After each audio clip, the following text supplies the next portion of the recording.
Welcome and thank you for tuning into another episode with Everyday Stuff 21, where you'll find fragrance and fitness content.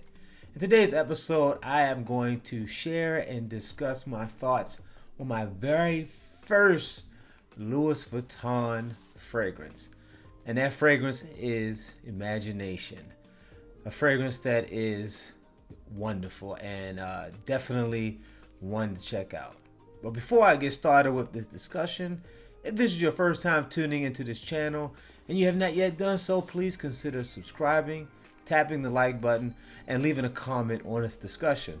Also, tap the notification bell and turning it on so you'll be alerted when new videos like this one debut. With that being said, let's get started. So I'm going to start off by saying Imagination is somewhat of a fairy tale fragrance. It is intriguing, it's sensual, it's dreamy, it's attractive, it's masculine, it's flattering, and guys, it is a wonderful scent. Also, I want to start off by sharing with you a bit of a story before I get into my opinions and feelings on this fragrance.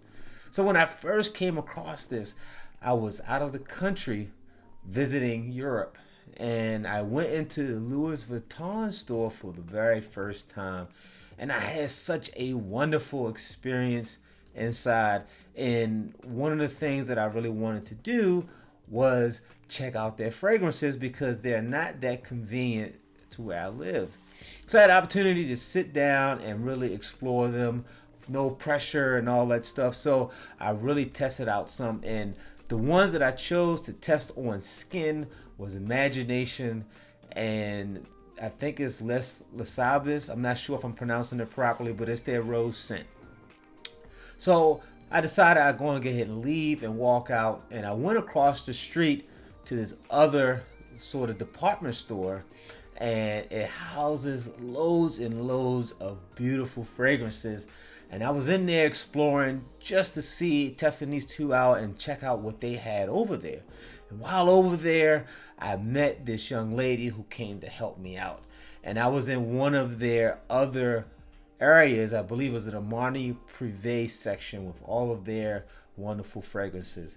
And I was in there smelling, she asked me did I want any help. So I said, well, I don't know. So we looked at some stuff, and then she asked me what did I have on. And for a while I paused without answering, and eventually, I told her, check it out. What does she think? And she said it smells great. And speaking on the Imagination, and I asked her, was there anything over here that she was familiar with that was better or equal? And she said no. All she was concerned with was wanting to know what it was called. So I ended up telling her, and then that was it, and I walked away. So with that being said, here is the bottle that I must share with you.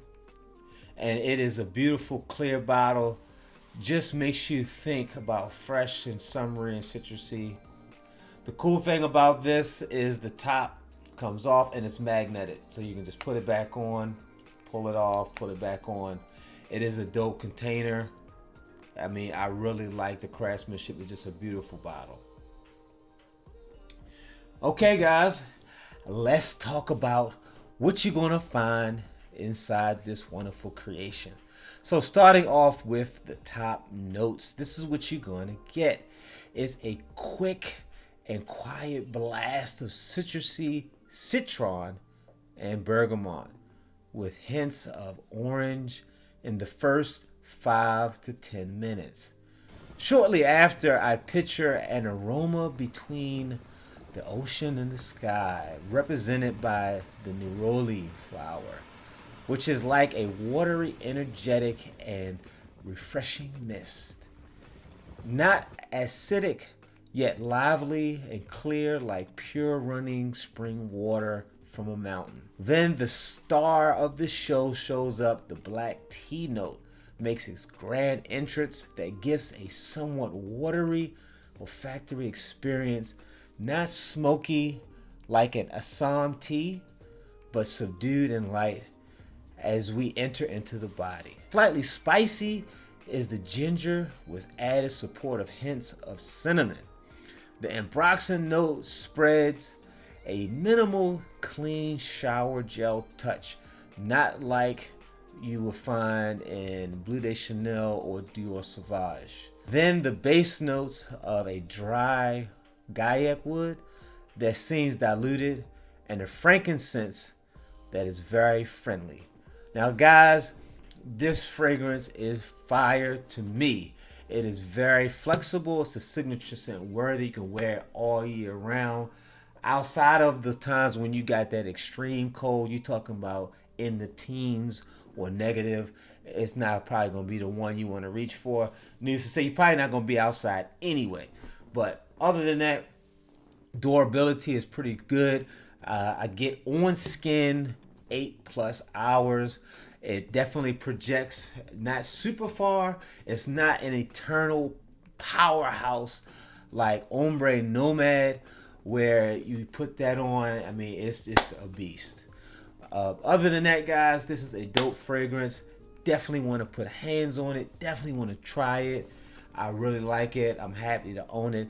Now, I will say it is definitely a tea note, but the thing is, by being tea, the other notes are well represented. It is well blended. It is well rounded, and it's balanced. And that's what makes this fragrance so really good and popular. Now, there are some other alternatives. What I'm going to show you is another tea note that I own that I really like. It smells absolutely nothing like Imagination. It has its own thing, but if you are interested in tea notes and you find them to be attractive, then let me show you this one by Nishane. It's called Oolong Cha, and it has the oolong Chinese tea type of vibe to it. And I'm telling you, put your nose to it. This is a true tea scent where Imagination is a conglomerate of other wonderful things that gives it that fresh citrusy type of a vibe to it.